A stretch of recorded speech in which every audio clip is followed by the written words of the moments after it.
हरे कृष्णा। आज इस वीडियो में हम बात करते हैं छठ तिला एकादशी की। आज की इस वीडियो में मैं आपको बताऊंगी कि साल 2024 में छठ तिला एकादशी कब है, उसका शुभ मुहूर्त क्या रहेगा, पूजा विधि क्या होगी, महत्व क्या होगा और उसकी कथा भी बताऊंगी।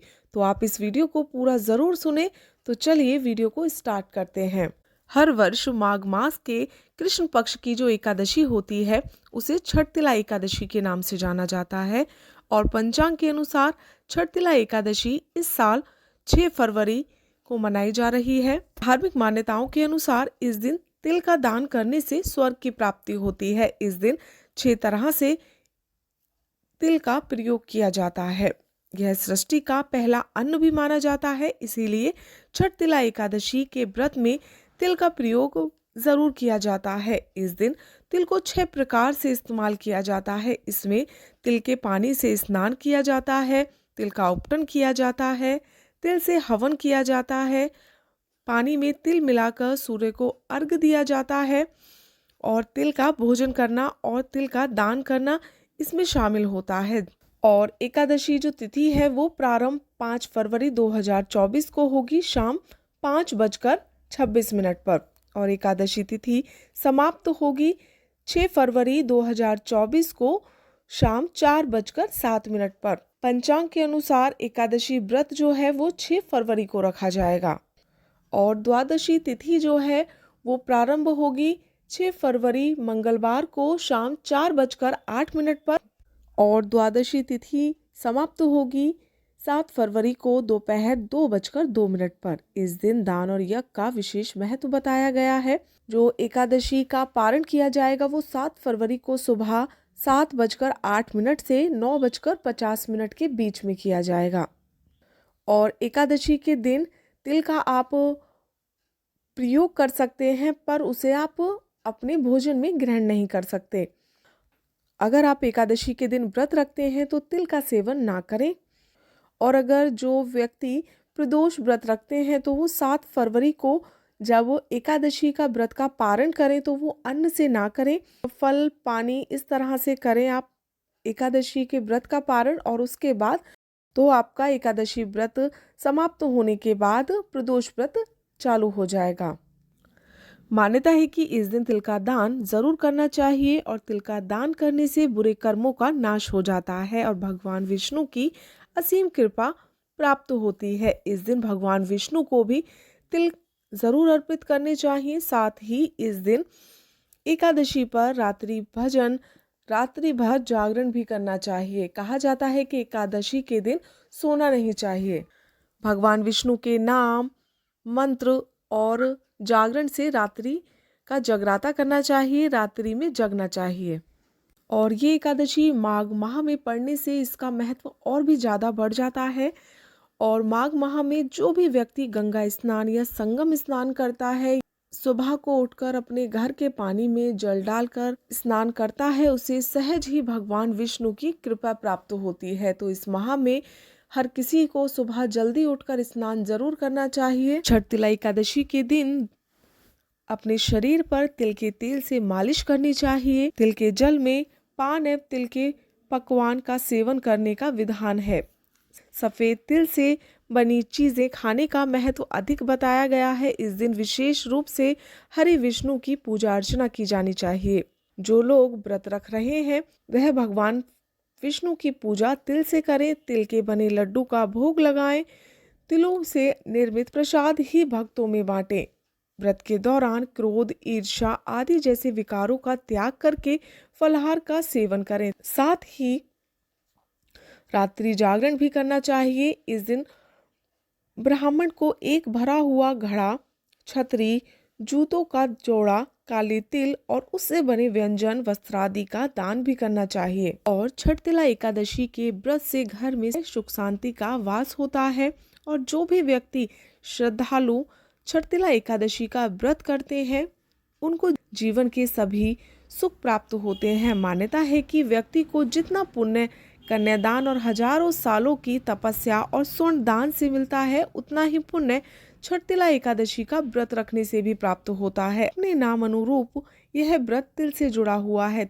तिल का महत्व तो सर्वव्यापक है और हिंदू धर्म में तिल बहुत पवित्र माने जाते हैं। विशेषकर पूजा में इनका विशेष महत्व होता है और इस दिन इन्हें 6 प्रकार से उपयोग किया जाता है। छठतिला एकादशी के दिन व्रत रखने वाले श्रद्धालु को गंध, फूल, धूप, दीप, पान सहित भगवान विष्णु की षोडशोपचार 16 सामग्रियों से पूजा करनी चाहिए। उड़द और तिल की खिचड़ी बनाकर भगवान विष्णु को भोग लगाना चाहिए। रात को तिल से 108 बार ओम नमो भगवते वासुदेवाय स्वाहा इस मंत्र से हवन करना चाहिए। रात को भगवान की भजन करना चाहिए और अगले दिन या किसी गरीब को या किसी जरूरतमंद को भोजन कराना चाहिए। इसके बाद स्वयं तिल युक्त करना चाहिए, स्वयं को तिल ग्रहण करना चाहिए। यह व्रत सभी मनोकामनाओं को पूरा करने वाला होता है। आइए अब छठतिला एकादशी की कथा शुरू करते हैं। कथा अनुसार एक ब्राह्मणी मनुष्य लोक में ब्रह्मचर्य व्रत का पालन करती हुई देवताओं का पूजन करती थी। वह पूरे मास उपवास करती हुई पूजा में लगी रहती थी। द्विजोत्तम नित्य व्रत करने से उसका शरीर दुर्लभ हो गया। गरीब ब्राह्मण और कुमारी कन्याओं को भक्ति से वह अपना घर तक दान करके सदा व्रत करने लगी, जिससे वह बहुत दुर्लभ हो गई। उसने अन्न दान करके ब्राह्मण और देवताओं को तृप्त नहीं किया, परंतु बहुत दिनों के बाद मैंने मन में विचार किया कि कठिन व्रतों के करने से इसका शरीर को सुखाकर इसने स्वर्ग जाने के योग्य अपना देह बना लिया है, किंतु इसने अन्न का दान नहीं किया जिससे कि सबकी तृप्ति होती है। हे ब्राह्मण, उसकी जांच करने को मैं मनुष्य लोक में गया। भिक्षुक का रूप धारण करके भिक्षा पात्र लेकर ब्राह्मणी से भीख मांगने लगा। तब ब्राह्मणी बोली, हे भगवान, तुम कैसे आए सो मुझसे सत्य कहो। फिर मैंने कहा, हे सुंदरी, भिक्षा दो। तब उसने क्रोध में भरकर मिट्टी का डेला मुझे भिक्षा पात्र में डाल दिया, मेरे भिक्षा पात्र में डाल दिया। महाव्रत करने वाली वह तपस्विनी व्रत के प्रभाव से देह समेत स्वर्ग में चली गई और मिट्टी के पिंड दान करने से उसको एक सुंदर घर भी मिल गया, परंतु उस घर में अन्न और धन नहीं था। हे विपेश, जो उसने घर में प्रवेश किया तो वहां कुछ भी नहीं देखा। हे द्विज, तब घर से निकलकर वह मेरे पास आई और बहुत कुपिल होकर बोली, सब लोगों को रचने वाले भगवान का मैंने बड़े कठिन व्रत और उपवास और पूजा से आराधना किया है, परंतु हे जनार्दन, मेरे घर में अन्न धन कुछ भी नहीं है। तब मैंने उससे कहा कि तू जैसे आई है उसी तरह अपने घर चली जा। देवताओं की स्त्रियां कौतूहल के बस तुझको देखने आएंगी। तब छठतिला एकादशी का महात्म्य बिना पूछे दरवाजा मत खोलना, ऐसा सुनकर वह मनुष्य लोक को चली गई। हे नारद, तब देवताओं की स्त्रियां उसे देखने के लिए आईं और कहा कि हम तुम्हारे दर्शन के लिए आई हैं, तुम दरवाजा खोलो। मानुषी बोली, यदि तुम मुझे देखना ही चाहती हो तो दरवाजा खोलने से पहले छठतिला का व्रत पुण्य और महात्म्य कहना होगा। उसमें से एक ने महात्म्य सुना दिया और कहा कि हे मानुषी, अब दरवाजा खोल दो, तुमको देखना आवश्यक है। उसने दरवाजा खोल दिया। उन सब ने मानुषी को देख लिया। हे द्विज श्रेष्ठ, वह न तो देवी न गंधारी है, न असुरी है, न नागिन है। जैसी स्त्री पहले उन्होंने देखी थी वैसी ही वह भी थी। देवियों के उपदेश से सत्य वह चलने वाली उस मानुषी ने भुक्ति और मुक्ति को देने वाली छठतिला का व्रत किया। तब वह मानुषी क्षण भर में रूपवती और कांति युक्त हो गई और उसके यहाँ धन धान्य वस्त्र सुवर्ण चांदी ये सब हो गया। छठतिला के प्रभाव से सब घर धन धान्य से पूर्ण हो गए। लोभ के वश में होकर बहुत तृष्णा नहीं करनी चाहिए। अपने धन के अनुसार तिल वस्त्र आदि का दान जरूर करना चाहिए, इससे जन्मांतर में आरोग्यता होती है। हे द्विज श्रेष्ठ, एकादशी का उपवास करने से दरिद्रता, मंद भाग्य और अनेक प्रकार के कष्ट नहीं होते। विधि पूर्वक किया हुआ दान सब पापों का नाश करता है।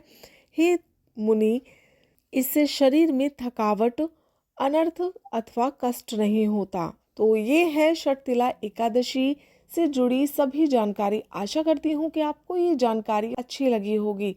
हरे कृष्णा।